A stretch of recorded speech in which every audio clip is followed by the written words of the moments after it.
বিসমিল্লাহির রহমানির রহিম।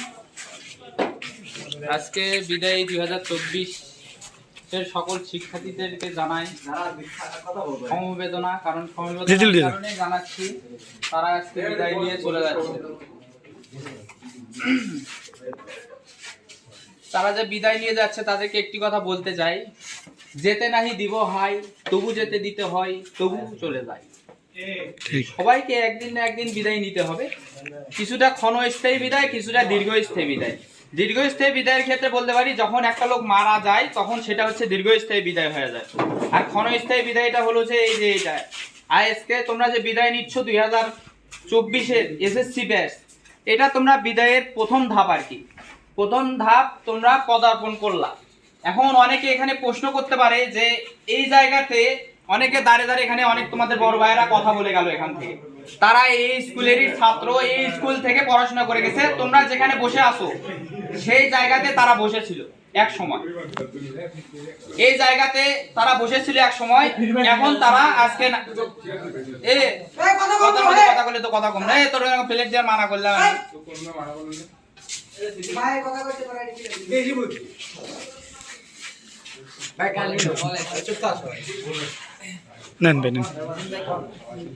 তোমাদের যে বড় ভাইরা এখানে কথা বলে গেল, তোমাদেরকে একটা কথা বলতে চাই, তোমরা যে হয়তো বোরিং লাগতে পারে, তারা তোমাদের ইন্সপায়ারেশন, কারণ তারা এখানে এই সিটে বসে পড়াশোনা করে গেছে এক সময়, এই স্কুল থেকে পড়াশোনা করে গেছে। কেউ এখানে গোল্ডেন পাইছে, কেউ বা এসএসসিতে প্লাস পাইছে।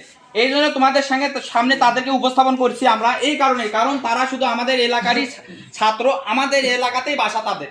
যারা এখানে কথা বলছে তাদের বাসাটা শুধু আমাদের এখানে এই জায়গায়, এই টগলটুকুর ভিতরে। এই কারণে তোমাদের সামনে তাদেরকে কথা বলতে দিছি আমরা, যে তোমরা তাদের দিকে তাকাও। তারা তোমাদের মতনই, তারা এমন মহামারী কোনো স্টুডেন্ট না যে তারা খুবই পড়াশোনা করতো। তাদের ভিতরে এখানে গোল্ডেন পাস ছাত্র জিহাদ রয়েছে, তারপরে সিয়াম রয়েছে, গোল্ডেন পাইছে এরা, তারপরে হচ্ছে আলিম আছে, রাব্বি আছে, এদের এখানে শাহেদ আছে। এরা আমাদের স্টুডেন্ট, এই গতবার পরীক্ষা দিয়ে গেছে। এরা প্রত্যেক জনায় প্লাস পাইছে। কিছু অনাকাঙ্ক্ষিত ঘটনা ঘটছে, যারা প্লাস মিস্টেক হয়ে কিন্তু প্লাসের কাছাকাছি আছে, কেউ 5-6 সাবজেক্টে প্লাস পাইছে। তোমাদেরকে এই কথাটা বলার উদ্দেশ্য আমার আছে। তোমাদেরকে কথাটা বললাম এই কারণে যে তোমাদের যে ভাইয়েরা পরীক্ষা দিয়ে পার হয়ে গেছে তোমাদের আগে, তারা তোমাদেরকে যে বললো খাতা ভরাতে হবে, তারপরে যে রোল নাম্বারটা আছে এটা ভালো করে পূরণ করতে হবে, এই বিষয়গুলো তোমাদের কি এটা শিক্ষণীয় বিষয়। কারণ তাদের ব্যাচ থেকে একজন পরীক্ষা দিছে, আমার এক ছোট ভাই, যে তার নাম ছিল সীমান্ত। এবার সে খেয়াল রাখবা যে খাতাতে রোল নাম্বারটা ঠিক মতো লেখা আছে নাকি, এবং ঘরগুলা যে আছে ঘরগুলা পূরণ হয়েছে নাকি, এটা তোমার ঠান্ডা মাথায় অবশ্যই পূরণ করতে হবে। আর তোমরা যে রেজিস্ট্রেশন নাম্বারটা আছে এটার দিকেও অবশ্যই খেয়াল রাখবা। এই দুটো জিনিস অবশ্যই মনোযোগ সহকারে তোমরা আগে পূরণ করবা। আরেকটি কথা বলতে চাই, তো বিদায় বেলায় বিদায় তো আসলেই সত্যি একটা ভারাক্রান্ত বিষয়। বিদায় সবাইকে এক সময় দিতে হবে। এই স্কুল তোমাদেরই স্কুল, এই স্কুলের দেয়ালে, এই স্কুলের মাটিতে, এই স্কুলের মাঠে তোমাদের স্পর্শ লেগে আছে, তোমাদের ছোঁয়া লেগে আছে এই স্কুলের মাঠে ঘাটে। তোমরা এই স্মৃতিটা কখনো ভুলে যাবা না, এবং তোমাদের স্মৃতিটা অবশ্যই স্মৃতিচারণ হবে। যখন তোমরা বড় হয়ে যাবা তোমাদের এই স্মৃতিগুলো থেকে যাবে। এই যে এই পরিস্থিতিটা আজকে আছে এটাও স্মৃতির পাতায় লেখা থাকবে, তোমরা মনে রাখবা। এবং তোমাদের যে বন্ধু বান্ধব আছে, আমি প্রাণ ভরে দোয়া করি যে তোমরা ভালো কিছু করো, তোমরা আগামী দিনে উজ্জ্বল ভবিষ্যৎ হও, দেশের জন্য কিছু করো, সামনের দিকে এগিয়ে যাও। আর তোমাদের অনেকে মন খারাপ, অনেকের টেনশন, হেজিটেশনের মধ্যে আছে যে কি যে হয় না হয়। 9-এর পরীক্ষা অবশ্যই তোমরা দিয়ে আসছো। 9-এর পরীক্ষা যেরকম আসছিল ঠিক সেম এরকমই পরীক্ষা হবে। আর তোমরা যে পরীক্ষা সেন্টারে হল রুমে বসে থাকবা, তোমাদের পরীক্ষা দেওয়ার জন্য শুধু তোমাদের মেধাটাই কাজ করবে না, বাইরে থেকে তোমাদের এক্সট্রা মেধা হিসেবে তোমাদের যে বড় ভাইয়ারা আসছে এখানে উপস্থিত হয়েছে তাদের মেধাটাও কাজ করবে। আমরা বাইরে থেকে যতটা পারি যতটা সম্ভব তোমাদেরকে সহযোগিতা অবশ্যই করব। আর যারা এখানে আছে তারা তো আমাদেরকে, যাই হোক তোমরা আসছো ভালো হয়েছে, তোমাদের সঙ্গে আমরা পরিচিত হলাম, তোমাদের মুখটা আমাদের চেনা থাকলো, এবং এই চেনা মুখগুলাই যখন আমরা হেল্প করব বা যে দিকে সাহায্য করব তখন আমাদের ক্ষেত্রে এইগুলা চেনা মুখগুলো আমাদের কাজে লাগবে। আর কারো যদি কোনো ধরনের সমস্যা হয় পরীক্ষার সেন্টারে বা পরীক্ষার পরবর্তীতে কেউ যদি কোনো ধরনের সহযোগিতা যদি না পেয়ে থাকো, তাহলে তোমরা যে বড় ভাইয়েরা থাকবে তাদের শরণাপন্ন অবশ্যই হবা। তোমরা ঠিক শরণাপন্ন হয়ে অবশ্যই তাদের কাছে অবগত করবা বিষয়টা যে ভাইয়া আমাদের এই জিনিসটাই সমস্যা হয়েছে। আর হতাশ বা নিরাশ হবার কিছু নাই। আল্লাহ তাআলা বলেছেন আলাই সাল্লাতু বি আহকামিল হাকিমিন, তোমরা ধৈর্য ধরো। কারণ আল্লাহ তাআলা তোমাদেরকে ধৈর্যের পরে এত দিবেন যে তোমরা খুশি হয়ে যাবা। ঠিক, সুতরাং এখন হতাশ বা নিরাশ হবার কিছু নাই। যে জায়গায় আল্লাহ তাআলা বলেছে এই কথা, তাহলে নিশ্চয়ই আল্লাহ তাআলার কথাটা কি সত্যতা আছে নাকি নাই? আছে। এই কথা তো অবশ্যই বিশ্বাস করি আমরা, নাকি মুসলমান হিসেবে বিশ্বাস করি? আর আমরা অযথা সময় নষ্ট করব না। সামনের দিনে যেহেতু আমাদের পরীক্ষা আছে, ফ্রি ফায়ার আমরা আমি এখানে আশা করি অনেককে দেখলাম যে তোমরা ফ্রি ফায়ারের মধ্যে মত্ত আছো, তো এটা আমাদেরকে পরিত্যাগ করতে হবে, এটা থেকে আস্তে আস্তে বেরিয়ে আসতে হবে। পরনির্ভরশীলতা কিন্তু কখনো শুভ কামনা বয়ে আনে না। পরনির্ভরশীলতা এই কথাটা আমি তোমাদেরকে এই কারণেই বললাম, কারণ আমরা পরনির্ভরশীলতার উপরে আছি। যেমন আমরা বাইরের সহযোগিতার কথা বলতেছি, অতএব নিজের উপরে স্বনির্ভর হয়ে তোমরা তোমাদের সেন্টারে আসবা, এবং আমরা যেগুলো পরনির্ভরশীলতার উপরে, যেগুলো তো আমাদের 4th সাবজেক্টের বিষয়, ঠিক আছে, আমরা 4th সাবজেক্ট, আমরা তোমাদেরকে সহযোগিতা করার জন্য যতটুকু সাহায্য করা দরকার, স্যার থেকে শুরু করে যারা আছে তারা আমাদেরকে অবশ্যই ভালো মতো চেনে, তোমাদের যে বড় ভাইয়ারা আছে তাদেরকে অবশ্যই ভালো মতো করে চেনে তারা।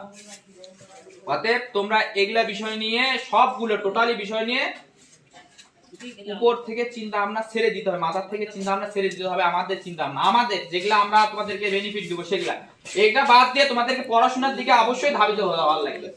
আজকে তোমরা এখান থেকে মেরিন ইঞ্জিনিয়ার হবা, অনেক সময় ইলেকট্রিশিয়ান ইঞ্জিনিয়ার হবা, কেউ ডিপ্লোমা ইঞ্জিনিয়ার হবে, ডিপ্লোমা থেকে অনেক বড় বড় জায়গায় যাবা। অনেকে এই মাঠে তোমরা আসবা, অবস্থান করবা 4 চাকা গাড়ি নিয়ে, কেউ প্রাইভেট কার নিয়ে, কেউ বা প্লেনে আসতে পারো, কেউ বা হেলিকপ্টারে আসতে পারো। অতএব তোমাদের সামনে আরো অনেক ধাপ পেরোতে হবে, এটাই শুধু বিদায়ের প্রথম ধাপ। এই ধাপে ভেঙে পড়লে চলবে না, তোমাদেরকে এই ধাপ থেকে শিক্ষা নিয়ে তোমাদেরকে সামনের দিকে এগোতে হবে। যাই হোক ছোট ভাই, তোমরা আসছো, আজকে তোমরা বিদায় নিচ্ছ। বিদায় লগ্নে তোমাদেরকে দেবার মতো কিছু নাই, আছে শুধু ভালোবাসা। আর তোমরা আমাদেরই ছোট ভাই, এই যে বিদায় নিচ্ছ তোমরা, অনেকের সঙ্গে অনেকে কথা কাটাকাটি হতে পারে, তোমরা কিন্তু আজকে বিদায় নিয়ে চলে যাওয়ার পরে এই স্মৃতিটা আর কখনো ফিরে পাবা না। অতএব এই যে স্মৃতিটা আমাদের এই দিনটা যে আজকে যাচ্ছে, প্রতিটা মুহূর্ত প্রতিটা সময় তোমরা লুফে নিবা, হয়তো বা আনন্দের মাধ্যমে, উল্লাসের মাধ্যমে, যা তোমাদের কাছে স্মৃতি হিসেবে থেকে যাবে। তো আমি কথা বাড়াবো না, তোমাদেরকে আরেকটি কথা মনে করে দিতে চাই আমি, সেটা হলো যে তোমাদের যে ভাইয়েরা কথা বললো তারা কিন্তু খুব আহামরি স্টুডেন্ট তাও কিন্তু না। আর এই জায়গাটায় তারা এক সময় পড়াশোনা করে গেছে, তোমাদের সামনে তাদের কথা বলছি এই কারণে যে তারা এখান থেকে পড়াশোনা করে এক একজনের অবস্থান তারা প্লাস পাইছে, এখনো ভালো কলেজে তারা অধ্যয়ন করে, পড়াশোনা করে। অতএব তোমরা এই যে পরীক্ষা দিব এই ভয় ভীতি মাথা থেকে দূর করে যাবে। আর এখানে আমরা সবাই একত্রিত হয়েছি, তোমরা অনেকে বলতে পারো যে আমরা বিদায়ী ছাত্র বাদে অনেকে বাইরে থেকে আসছে বা বড় ভাইয়েরা আসছে, আমিও আসছি, অনেক বড় ভাইয়েরা আসছে। তো এই বড় ভাইদের ক্ষেত্রে আমি বলতে চাই সেটা হলো যে আমরা এখানে প্রতিনিয়ত পিকনিক করি, পিকনিকের আয়োজন করি, প্রত্যেক মাসে মাসে আমাদের এখানে পিকনিকের আয়োজন হয়। তোমরা শুধু এই কয়জন দিয়ে পিকনিক এরকমই না, এই পুরো রুমটা ভর্তি থাকে, এরকম করে আমরা পিকনিকের আয়োজন করি। অর্থাৎ পিকনিক যখন খাই আমরা, তখন আমরা সব ভাইয়েরা যারা আছে আমরা সবাই এক জায়গায় হই, এক জায়গায় হয়ে এরকম ভাবে পিকনিকটা খাই, আমাদের মধ্যে বন্ডিংটা অনেক ভালো থাকে, বুঝতে পারছো? এখন তোমাদের সামনে তোমরা হয়তো বলতে পারো যে ভাইয়েরা এই জায়গায় আসছে, আমরা পিকনিক, আমাদের বিদায় অনুষ্ঠান, আমরা পিকনিক খাচ্ছি, ভাইয়েরা এখানে উপস্থিত হয়ে গেছে, এটা কি রকম দেখায়, তাই না? এই জিনিসটা অনেকের মধ্যে প্রশ্ন আসতেও পারে। সেক্ষেত্রে আমি তাদেরকে বললাম যে আমাদের ছোট ভাইয়েরা এরা যে এটা কিছুই করুক আমাদেরকে না জানে করে না, অতএব সেই ধারাবাহিকতা থেকে আমাদেরকে দাওয়াত দেওয়া আছে। আর তোমরা কারো যদি কোনো মনে যদি কষ্ট পেয়ে থাকে আমাদের আশাতে, তোমরা তাহলে নিজ গুণে ক্ষমা করে দিবা, ঠিক আছে? আর তোমাদের যে কোনো ধরনের সমস্যা হোক, অসুবিধা হোক, সব ধরনের সমস্যা সাধ্য মতো যদি সামর্থ্য থাকে সলভ করার মতো, তাহলে তোমার সেটা সর্বোপরি চেষ্টা করবে। আমাদের এই যারা ভাই আছে, আমার ছোট ভাই যারা আছে, তোমাদেরকে চেষ্টা করবে সর্বোপরি তোমাদেরকে সাহায্য করার, সহযোগিতা করার। অতএব রাত অনেক হয়ে গেল, কথা দীর্ঘায়িত করব না। আমার ছোট ভাই যারা বিদায় নিচ্ছে তারা তো অনেক ক্ষুধার্ত অবস্থায় আছে, যাই হোক তারা সকাল থেকে খায়নি হয়তোবা। তো আমরা এখানে খাওয়া দাওয়া করব, এবং খাওয়া দাওয়ার পরে আমি একটা আমি আমার কথাটা শেষ করতে চাই। সেটা হলো যে খাওয়া দাওয়া করার পরে অনেকে হয়তো এখানে থাকবা, তোমরা বিদায়ী যারা আছে অনেকে থাকবো, অনেকের বাসা অনেক দূরে দূরে আছে। অতএব আমরাও চাই না তোমরা এখানে এই দূরে এই রাতের বেলা তোমরা তোমার বাসার দিকে রওনা হও, কারণ এখন তোমরা গাড়িও পাবা না। তোমরা এখানেই থাকো এবং যে ধরনের যারা থাকবে এখানে তারা আমাদের যেহেতু আমরা এখানে পুনর্নির্ধারিত ভাবে রেগুলারই 1 মাস পর পর যেহেতু এই রুমটাতে আমরা অবস্থান করি, পিকনিক খাই, সেক্ষেত্রে তোমাদের ক্ষেত্রে আমাদের আমার একটা অনুরোধ থাকবে, সেটা হলো যে তোমরা বক্সটা যেটা আছে বক্সটা একটু খুব ধীরে আস্তে বাজাবো, কারণ বাইরে আমাদের যারা পাড়া প্রতিবেশী আছে, নূরজাহানপুরে পাড়া প্রতিবেশী আছে, তাদের অনেকের সমস্যা হতে পারে। অতএব কারো সমস্যা করে আনন্দ উপভোগ করা যাবে না, ঠিক আছে? হ্যাঁ, এটা তোমাদের কাছে আমাদের অনুরোধ থাকলো, ঠিক আছে? আমার অনুরোধ থাকলো। এবং আমরা যদি এই অনুরোধটা মানি, তোমরা শুধু মনে করতে পারো যে আমরা আজকে এখানে জোরে বাজাবো, বক্স বাজাবো, বাজে চলে যাবো, এখান থেকে শেষ, সেটা না। কারণ আমাদের এখানে আবার আসতেই হবে, আমাদের আবার বক্স নিতেই হবে, আমাদের বক্স বাজাতেই হবে। আর বিদায় বেলায় আমি কোনো রাজনৈতিক ব্যক্তিত্ব নয় যে আমি রাজনৈতিক কথাবার্তা বলবো, প্রতিহিংসামূলক কথাবার্তা যদি বলতে চাই তাহলে অনেকেই মন খারাপ, অনেকেই গরম হয়ে যাবে, রাগ হয়ে যাবে। আর আমার ছোট ভাইয়েরা যারা আছে তারা যেমন পড়াশোনার দিক দিয়েও এক্সপার্ট, অন্যান্য বিষয় দিক দিয়েও এক্সপার্ট কিন্তু আছে, এবং আমাদের কিন্তু নামও আছে, ঠিক আছে? যে কোনো ধরনের সমস্যা শুধু পড়াশোনার মাধ্যমেই সীমাবদ্ধ নয়, তারা কিন্তু মারের দিক দিয়েও সীমাবদ্ধ, মারের দিক দিয়েও। অতএব কেউ যদি বাড়াবাড়ি করার চেষ্টা করে কোনো সময়, স্কুল প্রতিষ্ঠান কেন, স্কুলের যদি হেড স্যারের বাবা যদি আসে তাদেরকেও তারা ছাড়বে না কিন্তু, ঠিক? এইরকম ছোট ভাই আমরা তৈরি করে দিছি, আরো 2 মাস ট্রেনিং করে নিয়ে আসছি, 2 মাস ট্রেনিং নিয়ে এসছি আমি দিশান। অতএব কেউ যদি কোনো ধরনের কোনো স্যার যদি এখানে আমার ছোট ভাইদেরকে নিয়ে যদি কোনো ধরনের উগ্র মেজাজে আচরণ করার চেষ্টা করে, সে স্যার এই স্কুলের বারান্দা থেকে বার হতে পারবে, ঠিক? আমরা শুধু ঠান্ডা আছি, কথা বলি না বেশি, কারণ কথা বললে গায়েব লাগবে। কোনো স্যারকে কোনো কটাক্ষ ভাবে কথা বলতে চাই না, সম্মানের সহিত কথাবার্তা বলতে চাই। সম্মানের সহিত আমার ছোট ভাইয়েরা পরীক্ষা দিবে, পরীক্ষায় হল থেকে বের হয়ে যাবে, ওই স্যারও সম্মানের সহিত এই স্কুল থেকে বের হয়ে যাবে, ঠিক? সম্মানের সহিত যদি ছোট ভাইদেরকে পরীক্ষা দিতে না দেয়, তাহলে ওই স্যারও এই স্কুলের গণ্ডি থেকে সম্মানের সহিত বের হতে পারবে। এইটা শুধু তোমাদেরকে বলে গেলাম আমি। অতএব তোমরা দোয়া রাখবা, ভালোবাসা রাখবা, সময় সময় স্মরণ করবা, তোমাদের যে ভাইয়েরা থাকবে তাদেরকে স্মরণ করবা, বিপদে স্মরণ করবা, আশা করি তোমরা পাশে পাবা। এই বলে আমি আমার সংক্ষিপ্ত বক্তব্য এখানেই শেষ করছি। ভুল ত্রুটি হলে আমাকে ক্ষমার দৃষ্টিতে তাকাবা, আমাকে ক্ষমা করে দিবা। এই বলে আমি আমার সংক্ষিপ্ত বক্তব্য শেষ করছি। সবাইকে ধন্যবাদ। আসসালামু আলাইকুম।